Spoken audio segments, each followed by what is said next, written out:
Comme chaque matin, tu arrives au travail, ton poste existe toujours, mais quelque chose a changé. Moins de projets, moins de réunions, moins de place.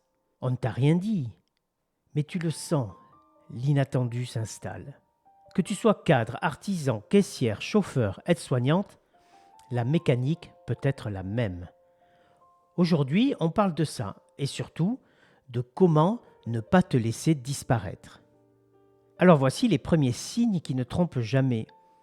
Ça ne commence presque jamais par une annonce claire. Ça commence par des détails.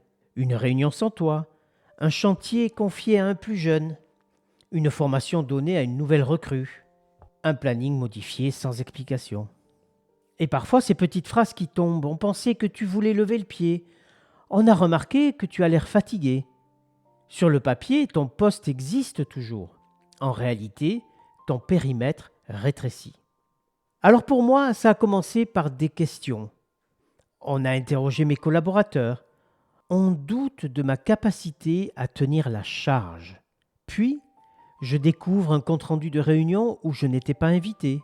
Mes tâches sont redistribuées, morceau par morceau, jusqu'au jour où on me propose un poste plus bas. Officiellement, je restais.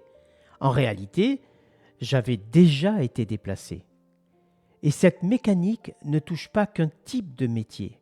Elle peut toucher l'ouvrier qu'on ne consulte plus, la commerçante qu'on met en retrait, l'artisan qu'on contourne, le soignant qu'on surcharge.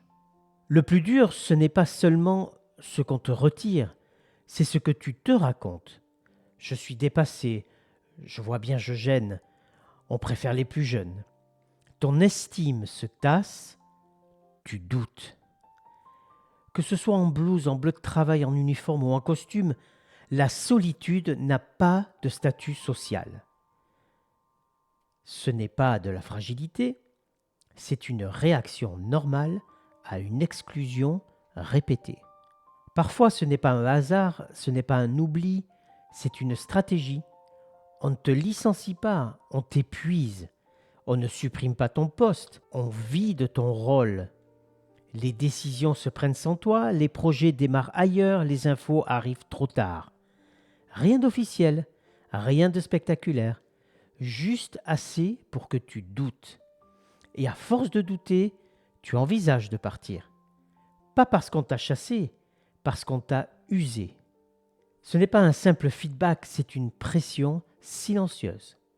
Alors ce que tu peux faire vraiment, eh bien tant que tu es en poste, tu peux agir.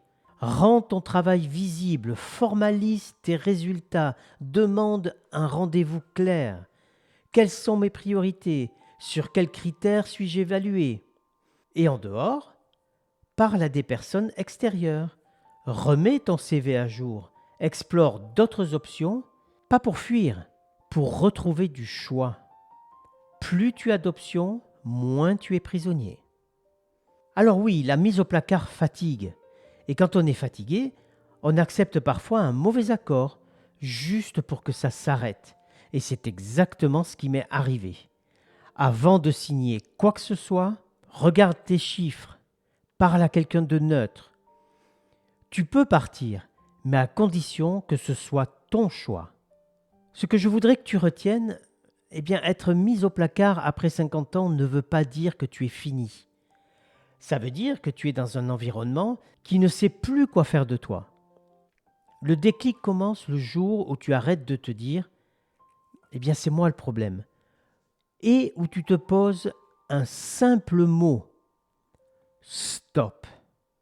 Alors si tu te reconnais, écris en commentaire « On m'efface » ou alors « En plein dedans ». La mise au placard ne choisit pas un métier. Ne reste pas seul avec ça. Abonne-toi et on continue ensemble.